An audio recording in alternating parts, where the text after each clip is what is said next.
Q&A, karena setiap pertanyaan selalu ada jawaban. Dipandu oleh Yohana Margareta.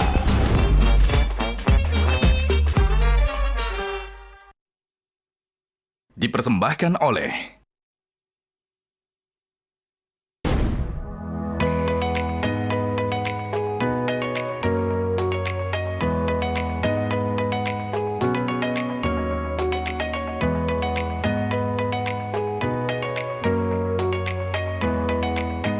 Nah, make up-nya udah kan ya? Saatnya tinggal ganti baju buat show kali ini. Pakai baju apa ya?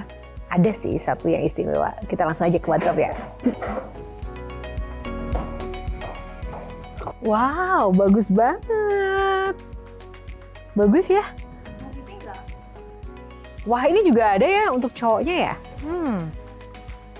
Ini juga dari sarung gajah duduk untuk kemeja pria. Dan ini untuk busana wanita. Nggak nyangka ya, ternyata kain sarung gajah duduk ini bisa dibuat dengan berbagai macam varian untuk busana baik pria maupun wanita. Selain bahannya juga adem, variannya juga banyak sekali motifnya. Dan ini pun bisa cocok untuk segala situasi dan juga acara. Tak dapat dipungkiri, sarung gajah duduk memang legenda Nusantara. Dan jangan lupa yang ada tulisan Arabnya.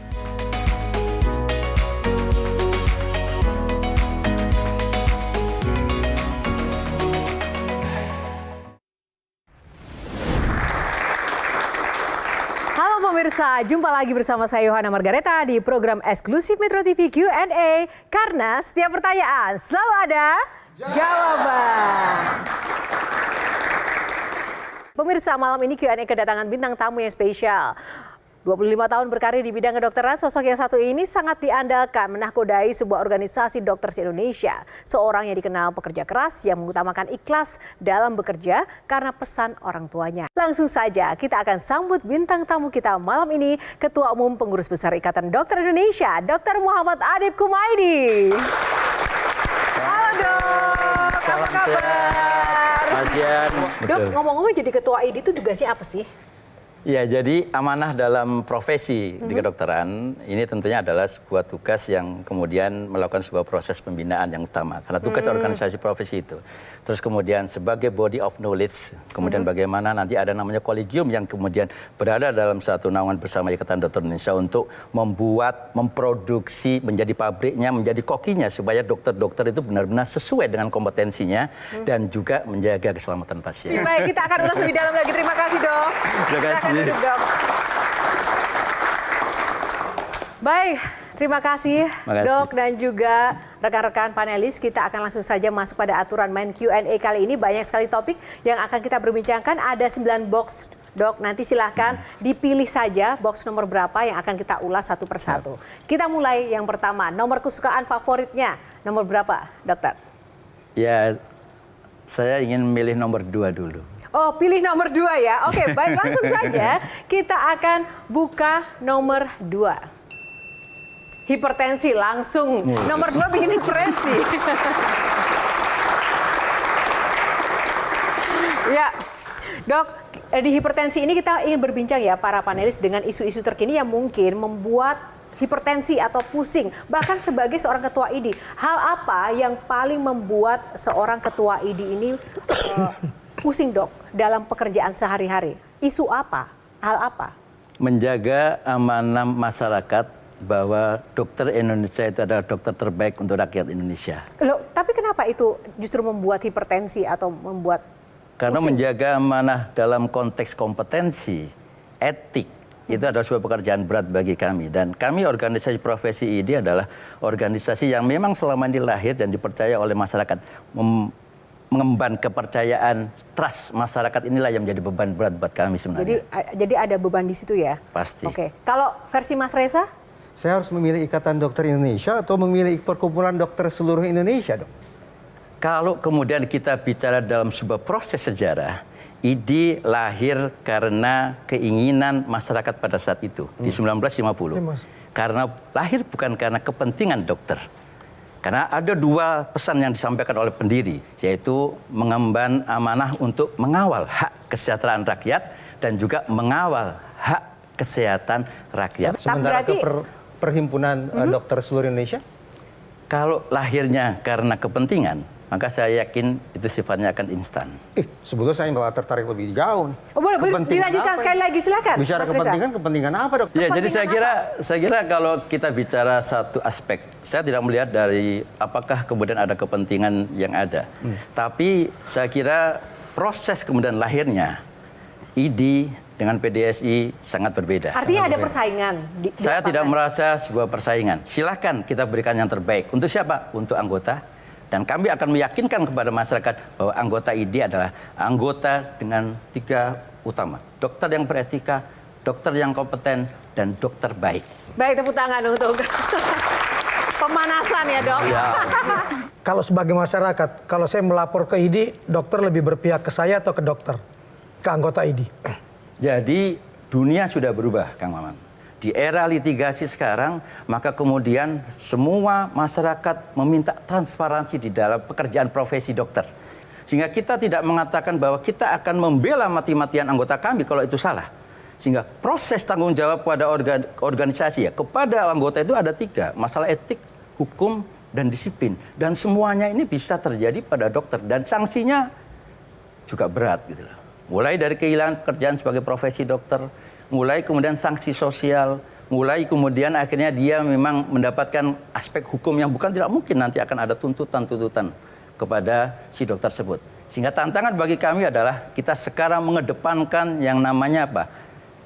Lembaga bantuan hukum, satu sisi untuk melindungi anggota kami, satu sisi juga kemudian kita membuka masyarakat untuk bisa melaporkan juga kepada kami. Sederhana dok, pengalaman saya ketika anak saya masuk rumah sakit hampir seminggu saya tidak dapat jawaban anak saya ini tipes atau demam berdarah sih. Sampai dokternya pun cuma sinis melihat saya. Saya ingin menggugat dokter tapi saya nggak yakin saya dilindungi oleh ID misalnya. Karena isu yang saya dengar adalah ada tugas dokter untuk membuat pasiennya bertahan lebih dari seminggu di rumah sakit karena rumah sakit butuh penghasilan yang besar misalnya. Saya masih bisa terlindungi kalau saya melaporkan itu. Dalam konteks kasus Kang Maman, saya akan berani jamin bahwa kami akan melihat dalam perspektif apa permasalahan yang kemudian dilakukan oleh dokter itu sehingga ada ketidakpuasan. Karena bicara ketidakpuasan berarti kesalahan, tidak selalu. Tapi akan ada proses klarifikasi yang akan kita lakukan. Ada 2 klarifikasi yang akan bisa kita lakukan. Di Majelis Kehormatan Etik, di Majelis Kehormatan Disiplin. Dan jika terbukti memang ada kesalahan, karena ada kunci yang jadi permasalahan di sini sekarang. Dan itu terjadi. Dalam setiap laporan di MKDKI, Majelis Kehormatan Disiplin, problem utamanya dari dokter yang kemudian seperti yang dialami oleh Kang Maman, itu karena kurangnya komunikasi. Sebagian 80% itu karena komunikasi yang tidak baik. Sehingga akhirnya menimbulkan ketidakpuasan. Apa ketidakpuasan itu ada sebuah kesalahan? Kita buktikan dalam sebuah proses peradilan disiplin yang dilakukan di MKDKI. Komunikasi yang tidak baik dari pasien ke dokter atau dari dokter? Dari dokter ke pasien. Dari dokter ke pasien. Artinya dilindungi dan tetap diproses ya Tetap seadil-adilnya diproses, dok. betul. Baik. Oke, silakan Bang Insa dulu. Aku dulu dong. Jangan diloncat. Oh, ini dulu. Ya. Silakan. Ladies first. Boleh. Oke, baik. Silakan. Nama rumah sakit. Ini sebagai psikolog. Kita bicara rumah sakit. Orang yang ke rumah sakit sudah sakit. Dengan beban psikologis untuk menjadi lebih sakit. Mestinya rumah sehat gitu ya. Kalau kita lihat di luar negeri namanya hospital. Kenapa Indonesia ini sebagai ketua ID, Dokter Adib, apakah tidak berpikir untuk mengganti menjadi rumah sehat? Yang kedua, puskesmas. Puskesmas, pusat kesehatan masyarakat, ini sekali lagi secara psikologis, artinya pusat kesehatan masyarakat adalah menyehatkan orang. Jadi mungkin di sana kalau pusat kesehatan masyarakat ada gym di sana, ada gimnastik di situ, weight training ada di sana, bukan untuk orang sakit gitu. Karena saya melihat sekarang gym itu masuk di dalam Kementerian Pariwisata, padahal untuk menyehatkan orang. Kenapa nggak masuk Kementerian Kesehatan? Mungkin ada wacana ke sana, Dokter Ya, Adib? jadi kalau Mbak Novita akan mengusulkan itu, kami akan sangat mendukung. Kalau rumah sakit menjadi rumah sehat, problemnya sekarang adalah regulasi. Karena yang ada undang-undang rumah sakit, bukan undang-undang rumah sehat. Sehingga namanya fasilitas pelayanan kesehatan. Jadi ada di dalam di Undang-Undang 17 2023 ada upaya pelayanan kesehatan. Yang di situ ada unsur namanya fasilitas pelayanan kesehatan. Kalau mamanya usulan tadi itu bagus, Dan saya kira bisa diusulkan oleh DPR. Rumah sakit kita ganti menjadi rumah sehat. Puskesmas bagi kami, malah kami ingin mendorong kalau kita bicara puskesmas, maka dua tugas utamanya adalah preventif promotifnya. Betul, Ya. betul, Bukan sangat. kuratifnya. Tapi apa yang terjadi sekarang? Dominasi yang terjadi di dalam pelayanan di puskesmas adalah kuratif dan memberikan rujukan kalau dia butuh ke rumah sakit untuk penanganan kesehatan. Terima kasih untuk box pertama. Sudah panas. Nah ini sekarang nih ada vaksin si AstraZeneca ini yang sudah masuk ke tubuh saya. dan anak-anakmu. Iya, katanya ditarik dari peredaran karena menyebabkan pembekuan keuangan.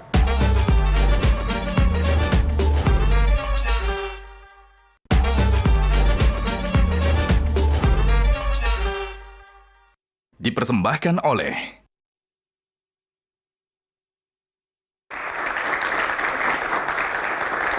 Box selanjutnya nomor berapa? Dia hipertensi nih. Nomor berapa, Dok? Kita buat nomor ganjil, nomor 5. Nomor 5. Baik, kita buka box nomor 5. Gawat darurat, udah hipertensi sekarang Gawat gawat nih, darurat lagi. Baik, saya mau tanya ke dokter. Dok, kenapa biaya rumah sakit mahal? Itu Dia serius loh, gawat darurat banget, Dok. Nyuekin. Ya, jadi kalau kita bicara biaya rumah sakit mahal, maka yang harus dibuat oleh negara adalah standar pembiayaan rumah sakit. Komponen di dalam pembiayaan rumah sakit itu bukan hanya SDM, bukan hanya dokter. Karena kalau bicara SDM itu ada dokter, ada perawat, ada non kesehatan juga yang juga ada di dalam pelayanan. Kan sudah ada, pemerintah sudah ada standar itu, tapi prakteknya tetap aja Yang belum, mahal. dan membuat mahal. Kalau kita compare ya dengan nggak usah jauh-jauh dengan negara Malaysia. Yang kita compare dengan Malaysia, kenapa pembiayaan kesehatan kita mahal? Karena kita masih ada beban pajak di dalam pelayanan kesehatan. Beban pajak itu ada di mana? Harga obat, harga alat kesehatan, dokternya, rumah sakitnya. Jadi itu yang kemudian akhirnya juga membebani dalam sebuah nilai dari pembiayaan tadi. Kalau di suatu situasi yang darurat, tindakan dulu atau bayar dulu? Ya, jadi kalau buat kami para dokter ya, pada saat kita bicara ada komponen gawat darurat, maka regulasi negara sudah jelas gitu loh. Ada undang-undang yang menyatakan bahwa nomor 1 harus ditangani kegawat daruratannya terlebih dahulu. Bagi kami dalam profesi dokter. Sehingga kalau kemudian ada hal-hal yang kadang-kadang banyak dikeluhkan oleh masyarakat, kadang-kadang kita masuk dalam sebuah sistem pelayanan rumah sakit yang kemudian ada kebijakan administrasi rumah sakit. Itu yang kadang-kadang menghalangi profesi dokter untuk masuk. Tapi bagi kami kalau apapun itu udah masuk di UGD dengan adanya kondisi life saving, maka kami akan lakukan pertolongan utama kegawat daruratnya terlebih dahulu. Oke, silakan Bang Hensat. Itu kan waktu kita COVID ya, kan vaksin tuh disediakan negara ya. Ya stres. Nah ini sekarang nih ada vaksin si AstraZeneca ini yang sudah masuk ke tubuh saya. dan anak-anakmu. Iya, katanya ditarik dari peredaran karena menyebabkan pembekuan keuangan. Pembekuan darah. Ya, darah. ya kan kalau buku kita darah, terus keuangan kita juga dong, nggak bisa kerja. Karena pembukuan darah akhirnya keuangan juga jadi beku. Iya, benar. Ya, jadi COVID itu adalah penyakit baru pada saat itu. Di semua negara pun belum tahu ini obatnya apa. Ya. Di awal-awal pun pada saat 2019 akhir sampai 2000 masuk di Indonesia katakanlah itu kita nggak tahu ini penyakit apa, obatnya apa. Sehingga penanganan pertama yang kemudian dalam konteks untuk supaya membentuk imunitas ya di dalam komunitas, maka itu adalah dengan memberikan vaksin. Nah, pemberian vaksin pada saat itu di semua negara, maka kalau kita menunggu sebuah proses yang namanya uji, ya pasti itu akan membutuhkan proses yang lama. Tapi ada fase yang kemudian bisa dilakukan, tapi tetap berdasarkan referensi ilmiah evidence-based medicine. Sehingga ada kewenangan namanya emergency use authority yang dilakukan oleh negara. Tapi sekali lagi, namanya penyakit, namanya obat, di dalam setiap perkembangannya pasti akan ada sebuah proses riset. Oke. Nah, kalau sekarang riset itu ditemukan seperti itu, apakah kemudian ada dampak yang kemudian terjadi? Belum tentu. Tapi yang paling penting sekarang, kalau bagi yang seperti Mas Jansap, ya sekarang ya terlepas dari masalah tadi, dari profiling Mas Jansap, maka perlu ada namanya preventif dengan apa? Cek medical check up rutin untuk menilai permasalahan-permasalahan darah dan jantung. Nah, tapi ketika isu ini berkembang, ID juga concern-kah dengan isu itu dan apakah sudah ada pembahasan di internal ID? Kami di COVID, kami sampai memantau. Kami punya Satgas COVID yang sekarang jadi bukan hanya referensi satu. Kita di semua negara punya komunitas yang saling kemudian memberikan komunikasi terkait dengan ini. Jadi kebijakan global pun belum ada yang mengatakan bahwa perlu ada evaluasi. Karena kita mengikuti dari kebijakan yang ada di global juga. Oke, kalau Mas Reza, silakan. Sudah biasa dok, kalau saya ketemu dokter, apalagi ke unit gawat darurat, dokternya pasti bertanya, keluhannya apa, sakitnya apa. Kalau sekarang saya mulai bertanya duluan dok, dokter punya masalah kejiwaan apa? Kenapa saya tanya begitu? Karena ada data dari pendidikan dokter spesialis dan subspesialis bahwa 22% lebih dokter kita mengidap depresi dok. 22,4%. Itu serius dok. Kalau dokter mengidap depresi serius. Tapi lebih serius lagi pasien yang diperiksa oleh dokter yang kena depresi. Terlepas dari kontroversi dari sebuah pembuktian uji survei, ini kan survei, 22% tadi, termasuk kemudian ada sekian ribu yang kemudian berpotensi tadi. Ya. Tapi yang jelas yang kemudian perlu ditindaklanjutin, karena proses uji tadi, validitas mungkin kita bisa diskusikan secara ilmiah. Tapi yang paling penting adalah apa intervensi yang kemudian dilakukan saat proses pendidikan. Kedepankan ada konseling. Satu. Yang kedua, ada nggak sekarang regulasi yang mengatakan, mohon maaf, di dalam semester sekian, oh ternyata dia ini potensi depresi berbahaya ini. Bisa nggak kita meng-cut bahwa dia nggak boleh lanjut jadi dokter karena kan berbahaya. Siapa yang akan bisa membuat ketentuan itu? Regulasi. Kalau saya begini dok, hitung-hitungan di atas kertas, masa pendidikan itu berat. Tapi boleh jadi lebih berat lagi setelah menyelesaikan masa pendidikan. Betul-betul berpraktek, bertemu dengan pasien, dengan serbaneka kepribadian dan segala macam penyakitnya, itu lebih berat lagi. Alhasil, pantas dong kalau saya menduga, 22% itu di tingkat pendidikan. Pasca pendidikan boleh jadi 40, 50, 60, dan seterusnya. Apakah ID pernah mendorong anggotanya untuk melakukan pemeriksaan kejiwaan secara berkala misalnya? Jadi kami sifatnya pasif, jadi setelah ada laporan. Jadi artinya kalau dibilang ada nggak yang kemudian ada permasalahan-permasalahan yang kemudian berpotensi permasalahan mental health yang terjadi pada dokter? Iya. Saya kira ada. Ada. Tapi kita pastikan itu pasti puncak gunung es. Pasti puncak gunung waktu es. ya? Ya, dengan kesadaran seperti itu, dengan segala hormat dok, ID semestinya jangan mengambil posisi pasif. Apalagi sudah terekspos ke publik sedemikian rupa bahwa sekian ribu dokter kita itu ternyata mengidap depresi. Belum lagi ditambah yang lain-lain. Menurut saya ini bentuk semangat ini bagi teman-teman dokter, bagi ID, dan juga karena ada ya, bagi perkumpulan dokter seluruh Indonesia untuk lebih mendorong anggotanya melakukan pemeriksaan kesehatan kejiwaan secara berkala. Itu bisa kita lakukan kalau kita diberikan peran di dalam sebuah kewenangan yang ada dalam regulasi. Dokter saya pikir terlalu bicara legal formal dok. Itu bicara yang ke atas itu. Dokter semestinya menurut saya dengan segala hormat, mindsetnya lebih ke bawah, yaitu ke pasien, ke masyarakat. Hasil perbincangan tentang regulasi, tentang kewenangan dan segala macam itu relevan, tapi bukan pada prioritas pertama menurut saya. Prioritas pertama talenta bukan adalah kepentingan masyarakat, kebutuhan pasien. Betul. Ya, tapi ini kan juga memang punya wewenang seperti yang disampaikan Bang Reza tadi sebenarnya ada dari ya, dok, aspek etik yang ada di dalam kode etik kedokteran, salah satunya adalah menjaga kesehatan pribadi ya. Salah satu aspek itu adalah bisa masuk sebenarnya dari sisi aspek etik gitu loh. Tapi apa upaya yang kita lakukan? Apakah perlu cek kesehatan rutin atau cek mental rutin, ataukah kita mengevaluasi setiap anggota kita dengan survei mamanya gitu ya? Saya harus katakan untuk saat ini memang belum. Tapi saya terima kasih masukan dari Mas Reza dan itu bisa kita lakukan. Tepuk tangan dong. Tepuk tangan dokter. Jadi di forum ini kan ada tukar pikiran ya, tukar ide baru luar biasa. Thank you Mas Reza. Sedikit saja, Bang Hizat masih ada yang tanya? Masih. Oh oke, baik. Saya berikan kesempatan dulu. Itu loh, kan tadi tentang depresi ya. Saya juga takutnya justru orang tua mahasiswa kedokteran juga ikut depresi. Karena konon kuliah kedokteran itu mahal sekali. Sederhananya sekarang adalah karena sekarang university baik negeri maupun swasta itu negeri itu PTNBH, sehingga universitas mempunyai kewenangan sendiri untuk membuat sebuah kebijakan terkait dengan kebutuhan keuangannya. Bisa nggak sekarang untuk dokter? Saya cuma ingin mengusulkan saja bahwa negara harus hadir menempatkan dokter menjadi tenaga strategis sehingga standar pendidikan dibuat untuk dokter nilainya sekian, untuk dokter spesialis nilainya sekian. Supaya apa? Supaya tidak kemudian ada pagu, istilahnya ada range, ada kemudian akhirnya masing-masing punya kebijakan sendiri, sehingga kesan yang disampaikan oleh Bang Hensat tadi betul. Pendidikan kedokteran itu mahal di Indonesia. Dok, saking mahalnya dan dokter ingin masuk ke PPDS sampai harus menjual cincin kawin. Nah itu pengalaman dok, itu gimana? Itu inspiratif sekali loh dok, bikin terenyuh dok. Tepuk tangan dulu lah untuk kita ini. Biarkan dokter dulu. Ya, jadi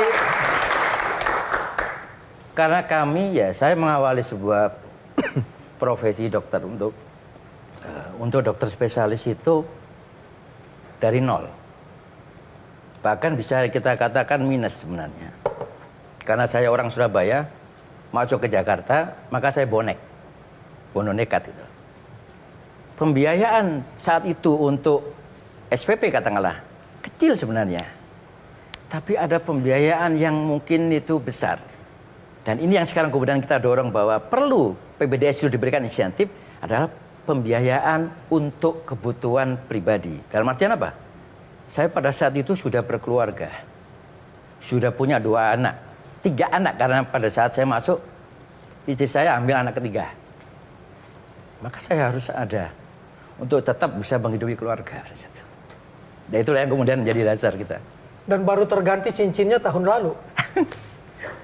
Serius dok, apa yang kemudian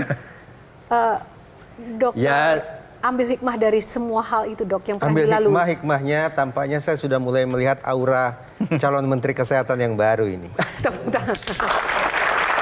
Begitu buat saya Jo. Orang selalu bilang kan dokter kaya dengan penghasilan dan besar. Tapi ini kok cincin kawin aja baru terganti tahun lalu setelah puluhan tahun. Ya kenapa bisa seperti itu dok? Ya karena sebenarnya kan kalau buat saya, buat istri pun juga dia nggak minta untuk diganti. Tapi saya ingin menunjukkan bahwa ada hal yang memang harus kita buktikan gitu loh. Saat ini setelah saya jadi spesialis dan saya mampu untuk membeli, maka saya akan berikan gantinya itu sebagai bukti awal cinta pada saat di awal tadi. Mantap. Sehingga itulah yang kemudian kita berikan pada, walaupun baru tahun kemarin.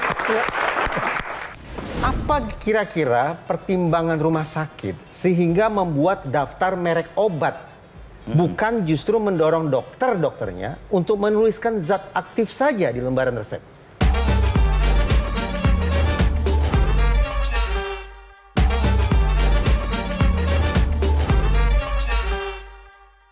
Dipersembahkan oleh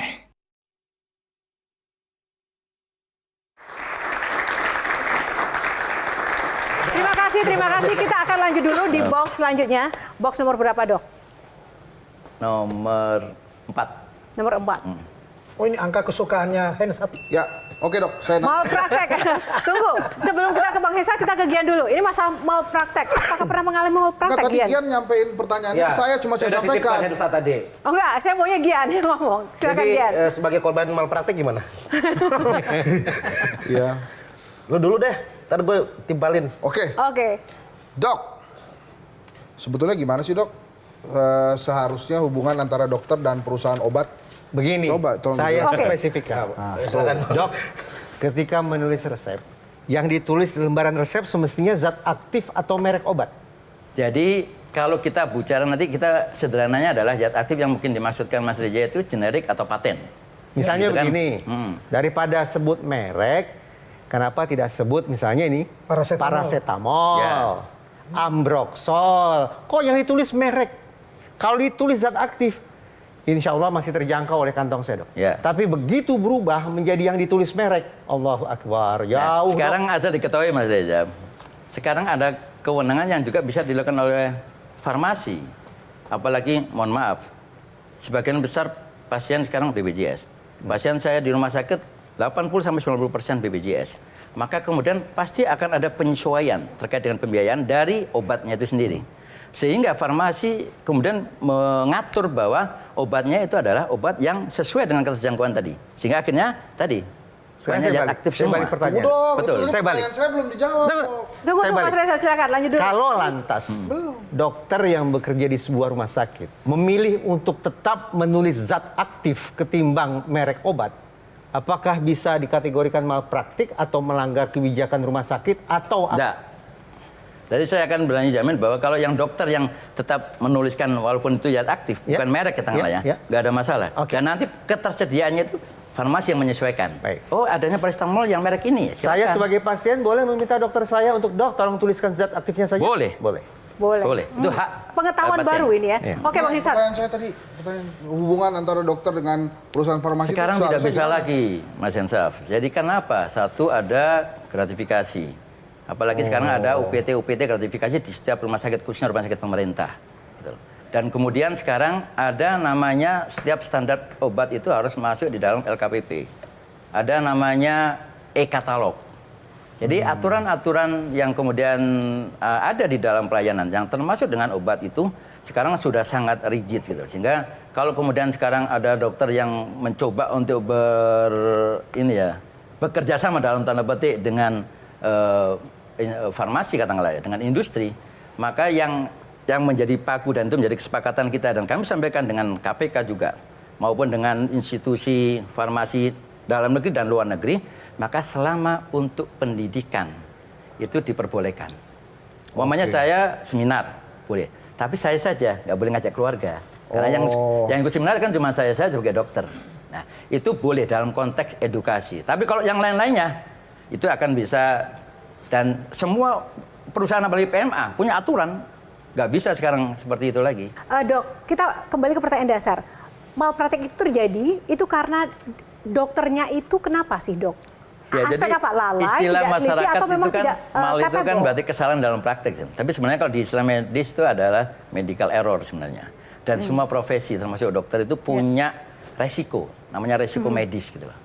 Sehingga itu yang kemudian kunci utama adalah sekali lagi, dan ini sudah pembuktian bahwa problem utama yang kemudian dikatakan malpraktik itu sebenarnya masalah komunikasi.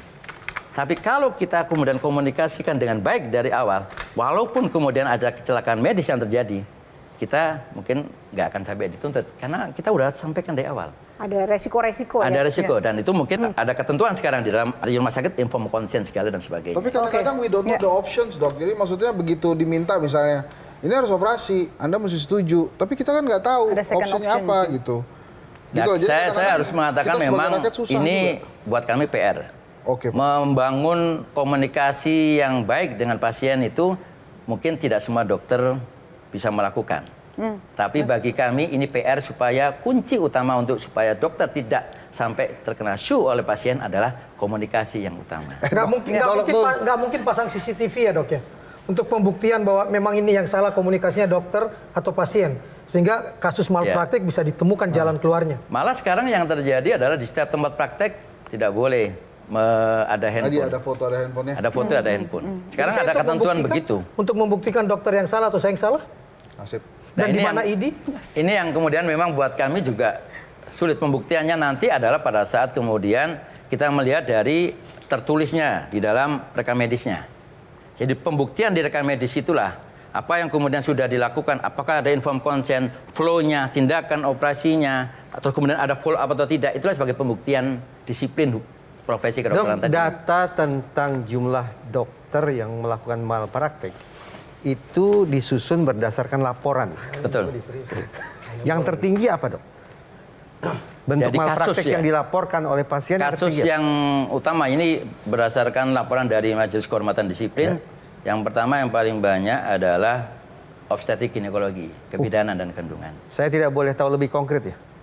Bentuk Jangan. malpraktiknya seperti apa? Jangan kasih Saya tahu. tidak sampai mendapatkan data itu. Saya cuma nanya profesinya. Baik. Jadi off-gene ya Baik. terjadi? Kanovita, Aku silakan. kepengen nanya, saya termasuk yang lifestyle-nya cukup sehat, dokter. Jadi kepengen kalau masuk rumah sakit nggak mau nginep.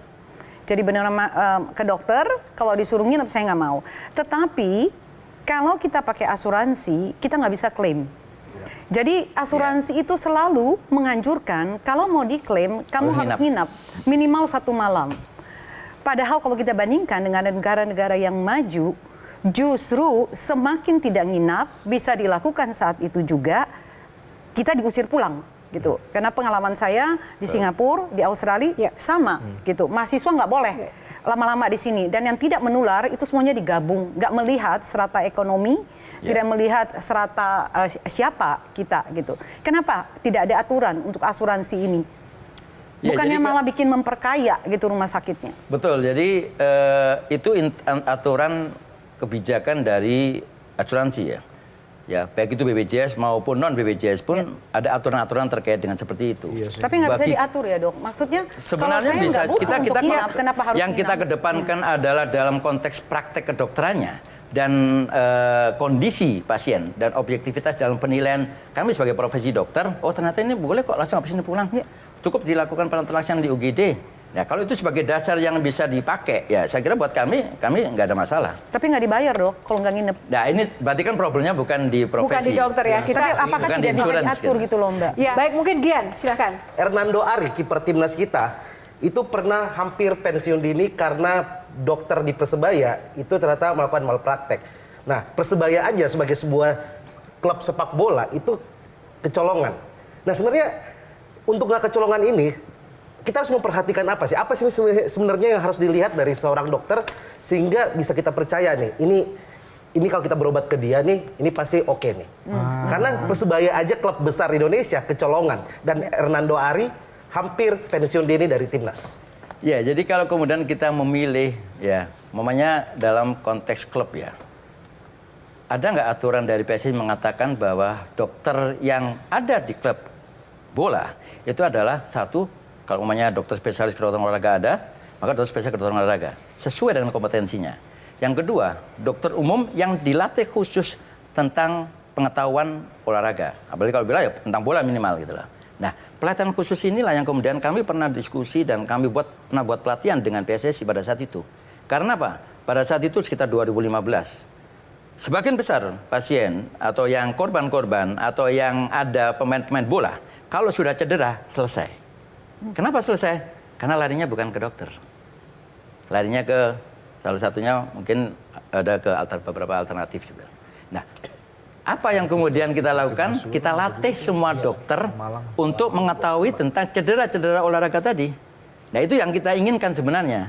Sehingga siapa yang bisa melegitimasi bahwa, oh dia ini adalah ini.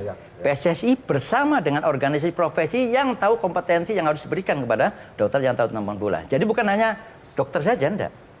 Atau bahkan mungkin bukan dokter, ada fisioterapis saja. Atau malah bukan fisioterapis, ada massage aja yang bagian untuk tukang pijat aja. Nah, ini yang saya kira perlu ya, karena beberapa kasus kami mendapatkan memang akhirnya kasihan, jadi mati karir. Baik, tepuk tangan untuk dokter. Kehilangan orang tua itu seperti kehilangan orang yang menjadi penguat kita. Karena beliau selalu sampaikan, saya hanya bisa mendoakan.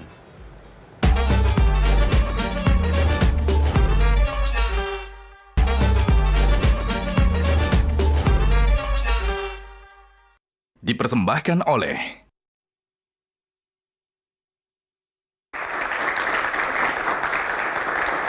Oke, sekarang kita pilih box selanjutnya, Dok. Box nomor berapa? Berapapun yang dokter pilih saya nanya. Nomor 3. Nomor 3, Mbak. Nomor 3. Ya. Healing. Tepuk tangan dulu. Oke, kita mau lebih personal ya dengan dokter ya. Dok, saya mau tanya nih, dokter kan sibuk banget ya. Setiap hari harus berjibaku dengan visual atau pemandangan yang tentu saja memprihatinkan begitu ya. Karena pasien-pasiennya adalah terkait dengan ortopedi misalnya seperti itu. Nah, dokter pernah merasa depresi atau mungkin stres dan healingnya apa dok kalau dokter? Ya, kalau saya kebetulan saya memang tidak suka dalam satu posisi, mamanya saya jadi dokter ketemu pasien, tidak bisa. Saya pergi ke rumah sakit terus pulang dari rumah sakit, tidak bisa seperti itu. Sehingga kenapa kemudian saya menjadi aktivis organisasi, kenapa kemudian saya itu berinteraksi ketemu dengan banyak orang, kenapa saya juga harus ngajar juga. Itu dalam satu upaya, salah satunya adalah sebenarnya mencegah depresi atau healing tadi, supaya kita ada healing. Karena semakin kita bisa berinteraksi dengan semua kelompok itu saya anggap itu healing. Gitu. Dan pada saat kemudian saya sebagai di ID, ada hal yang mungkin buat kami menarik. Kalau saya paling sering ke daerah, dari Sabang sampai Merauke, saya paling sering ke daerah-daerah. Kenapa? Saya berinteraksi dan ada satu momen yang menurut saya itu bagian dari healing saya adalah di situ kita bisa nyanyi bareng. Kapan dokter itu merasa lelah? Ya pasti ada lah lelah ya. Tapi alhamdulillah buat kami terlepas dari segala permasalahan dinamika yang saat ini dihadapi oleh kita di Ikatan Dokter Indonesia, masih banyak di sekeliling kita yang mensupport. Itu buat kita itu. Nah, bicara bagian dari soal healing. support, kita akan perlihatkan foto yang satu ini. Dokter, apa makna dua sosok di samping kanan kiri dokter ini?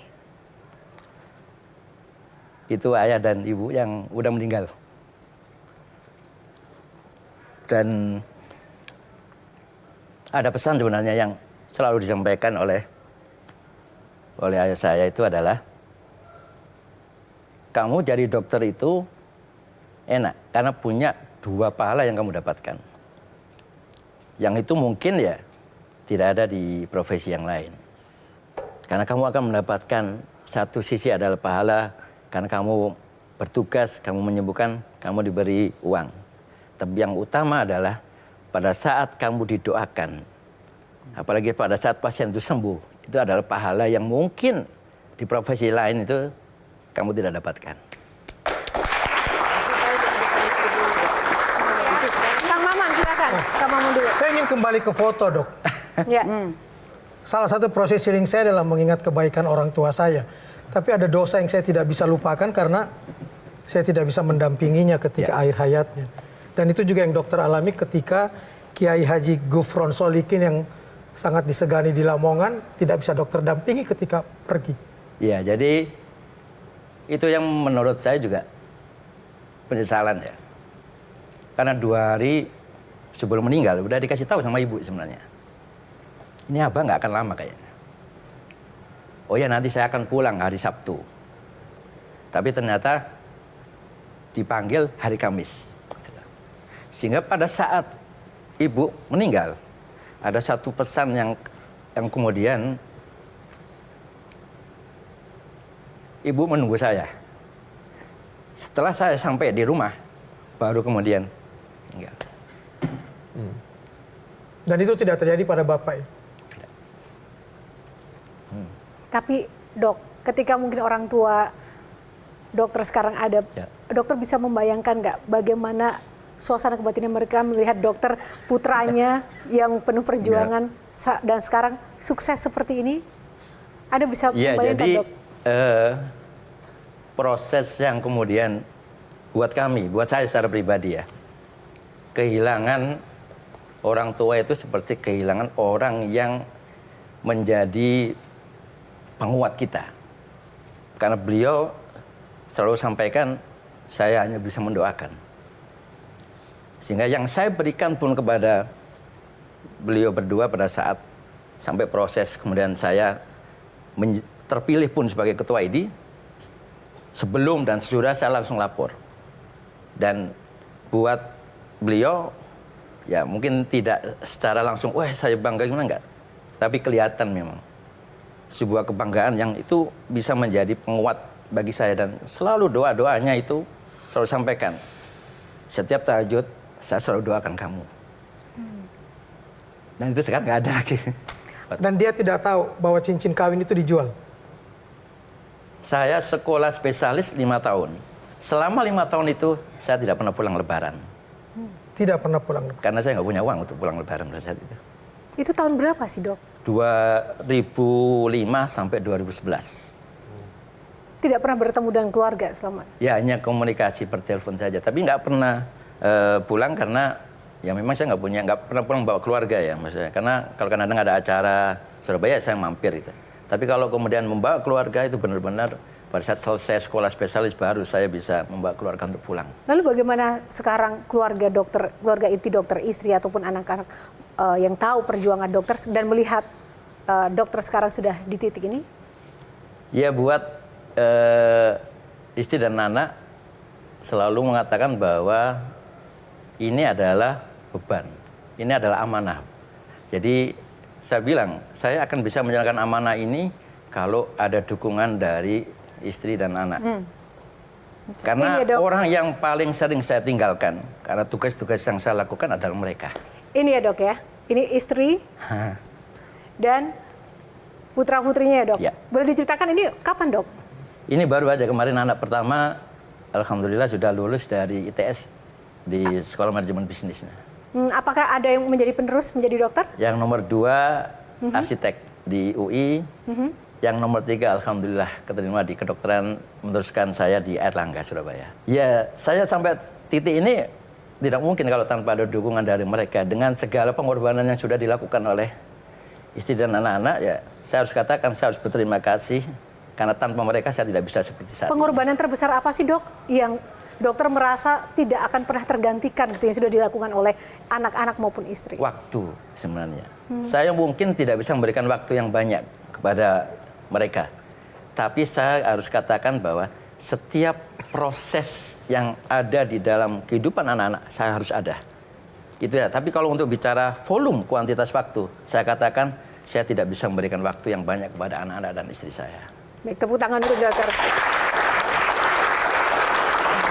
Baik, terima kasih dok. Saya kasih kesempatan terakhir untuk para panelis sedikit saja. Sedikit aja. Dari Gian, Gian, apa mungkin ada pesan atau mungkin titipan pesan untuk dokter? Mumpung ketemu sama Ketua ID.